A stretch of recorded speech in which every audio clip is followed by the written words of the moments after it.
I want a lifetime supply of paperclips. The one thing I could probably live without, and I won the grand prize. I enter a lot of competitions like these. The only other times I had won something was £5 off at a local restaurant and a raffle at a Christmas fair. I won a life-size chocolate Santa for that raffle. It was actually really nice, high-quality chocolate.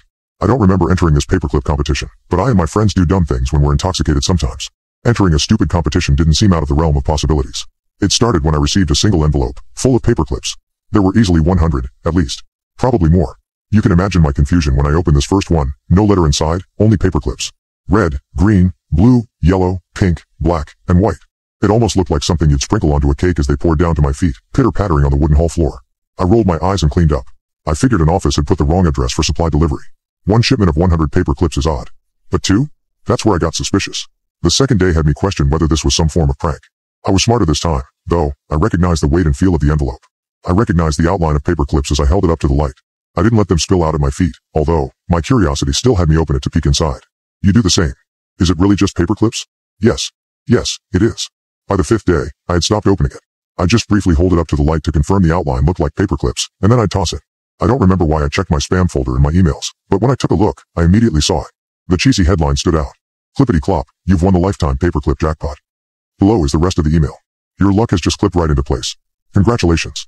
You are the grand winner of our lifetime supply of paperclips competition. From now on, you can proudly say goodbye to those chaotic loose papers and let our high-quality paperclips take over. No more sacrificing yourself to paper cuts. And guess what? You didn't just win a box, you won an entire lifetime of daily paperclip surprises. You've hit the jackpot. Starting from next week, you will receive a random amount of our finest, top-notch paperclips every single day. Just imagine the possibilities. Office organization, arts and crafts, creative paperclip sculptures, the list is never-ending. With your new paperclip friends by your side, there's no end to the horizon of tidiness and creativity, to the max. Just like our paperclips, durable, strong, and clip-tabular. As we ship your first batch, let's get you started by sharing some mind-blowing paperclip fun facts. I'll save you the fun facts section, as it's not very fun. Although I did learn that they've been around since the 1800s. The only interesting thing that this email gave me was a company name, Clipogenics. I promptly sent an email back asking that my prize be transferred to someone else. My exact words were someone more in need of paperclips, although thinking about it, I'm not sure who that could apply to. Spoiler alert, they did not reply, and the envelopes kept on coming. 2 weeks went by, I was still receiving paperclips. 6 weeks went by, nothing changed. A few weeks ago was the 3-month mark. Over 90 days of paperclips. Yes, I had considered selling them, but I don't know how much money I could make. Also, yes, they even arrived on Sundays. I could not understand who was delivering these. I never caught them, although I assumed the person posting them had no association with the company themselves, so talking to them is never something I attempted. Around the 3-month mark, I was going through my normal daily routine. Make a cup of coffee, pick up the envelope from the hallway floor, hold it up against a light, and toss it in the bin. Only this time, the light revealed the outline of one single paperclip, and something else. I have to admit, deep down, part of me was almost excited. A real-life plot twist? Something to spice up an otherwise mundane part of my day? Curveballs are usually exciting to me, and this was no exception. I reached inside, pulling the mystery object out. What could they possibly have sent me? A severed finger. A dry, almost slightly green, severed finger. I'm not sure which happened first, my scream, or dropping the finger to the floor. I noticed only then that the paperclip was lodged under the fingernail, piercing right through the flesh. It was golden this time, a color I had not been sent before. I'd like to say I stayed calm, but I didn't. I ran to the bathroom to throw up. I contacted the police, and they took the finger and envelope away. I explained everything that I knew, and showed them the email. They told me that they'd investigate. It's crazy, isn't it? One of the police officers began his thought to me. What? How dangerous simple production can be. Some poor sod has lost a finger over something as simple as a paperclip. You think it was an accident? I don't know what exactly I thought it was. A threat, maybe? I'm still not sure. Of course. Probably someone on the production line packaging these things. Finger gets caught in machinery. Ah, no. Whoops. And before you know it, the finger's lost. The weight of the finger makes the machine think the envelope is now full of paperclips, and off it goes to your door. Somehow a calm explanation of this situation helped me. Hell, it almost convinced me that it was just normal. I was assured, though, that the company was at fault for health and safety, and that something would be done about this. A couple of weeks went by, and the police hadn't contacted me with any new information. The envelopes kept coming daily, but I was too afraid to open them. For fear of tossing away evidence, though, I kept them piled up in the corner. As the pile grew taller, I decided to bite the bullet and open them, but not before carefully inspecting each one. My hands shaking, I held the first up to the light, and it was just full of paperclips. Perhaps the incident really was a one-off, and the fault had been fixed. I held a few more up, and my heart almost skipped a beat when I found one with a solid shadow. No outline of paperclips. This envelope had a letter. I carefully opened it up, and read. Dear valued customer. We would like to formally apologize for the incident that occurred recently. We understand that the events were likely traumatic, and whilst we may never make it right, we'd like to offer you a one-time compensation. Attached to this letter, using one of our sturdy, high-end paperclips, we have written a check for £2,000. We hope we can continue our partnership professionally.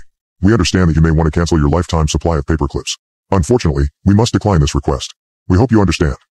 Clipogenics customer service team. No. I did not understand. Do you? Do you understand what the duck they're talking about? I contacted the police to update them, letting them know that I had received this message. They sent somebody to collect it. The following day, assuming all was well, I picked up the daily delivery from the floor. Before I had a chance to check it, there was a knock at the door. I folded the envelope and put it in my back pocket. I opened the door and was surprised to see a man in a suit looking very concerned. He wasted no time in getting to the point. Hello, we're relocating you. Pack your things, and tell nobody. We have a temporary hotel booked for you. My lack of response showed that I had many questions.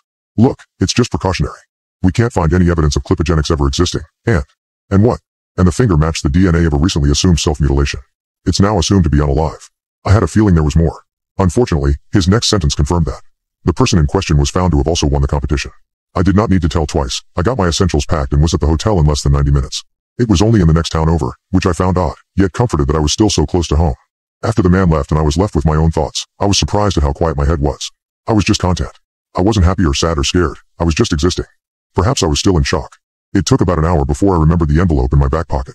I held it up to the light and knew from the resulting darkness that this contained another letter. I hesitantly opened it, peeking inside to check for hidden surprises. Upon taking it out, I thought it to be a blank piece of paper. It seemed empty. Until I unfolded it, to reveal the few words printed upon this letter. Dear valued customer. Self-mutilations don't lose fingers. The police do not wear suits. The world spun. The world crumbled. The world felt like it no longer existed. Then all at once, reality came back to me, as I felt a rush of anxiety-driven energy. I paced back and forth in the limited space I had, weighing up my options and trying to come up with a plan. Could I leave? I was probably being watched. Could I contact the police? I certainly no longer felt comfortable doing so. Could I talk to my friends or family? The last thing I wanted was to put them in danger. I knew I had to do one of these three options, and opted for the first. It was still bright out. Surely I'd be safe in crowds. So that's exactly what I did. I stuck to busy areas, and traveled across the country, using as many different types of public transportation as I could. I didn't stop until night fell. I booked a new hotel under a fake name and paid in cash. I rested surprisingly well that night. My sleep was interrupted at around 7 a.m. by knocking at the door. No, thank you. I sleepily yelled at what I assumed to be room service.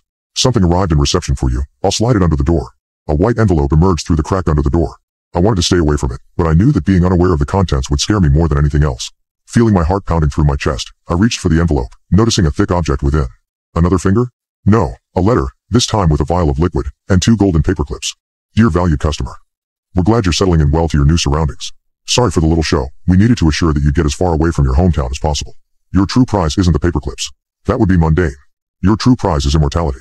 Paper clips are beautiful, aren't they? Connecting paper to paper, as the universe connects life to live. And as the flow of life continues, it has connected us to you. The chain of our will continues, as the chain of paper clips continues with it. The vial within has a unique purpose.